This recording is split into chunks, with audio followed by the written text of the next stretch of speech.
sa norte hanggang sa timog, isang tinig, isang diwa.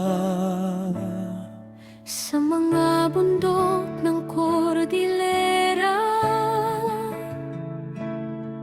sa dalampasigan ng Mindanao,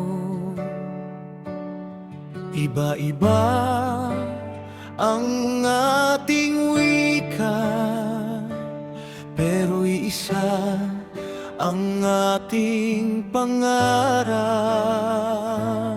Si Lapu-Lapu, si Rizal, si Bonifacio, nagbuwis ng buhay para sa kalayaan, at sa dila nila dinala ang dangal ng lahing Pilipino sa buong mundo. Huwag nating hayaang mabaon sa limot ang salitang minana sa ating mga ninuno. Sa bawat titig, sa bawat tunog, nakasalalay ang kinabukasan.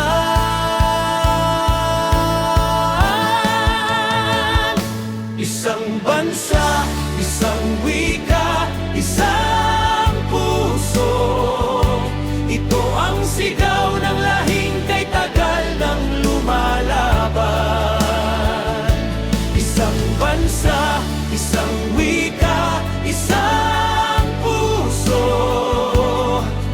ang wikang Pilipino, yaman ng bayan, ipagmalaki, ituro at mahalin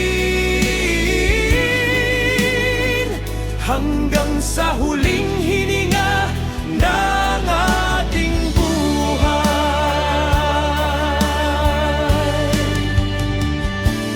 Wikang pambansa, hindi lang salita, ito ang tulay ng magkakapatid.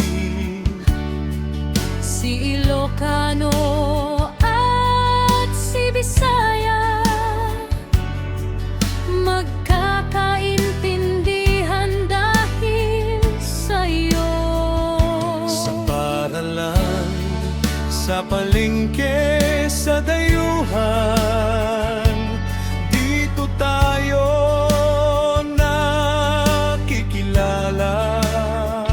Hindi tayo alipin ng ibang wika, dahil may sarili tayong watawat at salita. Kayamanan ito na walang katumbas, hindi nabibili ng ginto o pilat. Sa bawat mahal kita, sa bawat salamat, nabubuhay ang diwa ng pagkamakabayan. Kaya mga kabataan, makinig kayo, huwag kayong mahiyang mag-Tagalog, huwag kayong mahiyang mag-Bicol, Ilocos, Cebuano, dahil ang tunay na Pilipino proud sa sariling wika.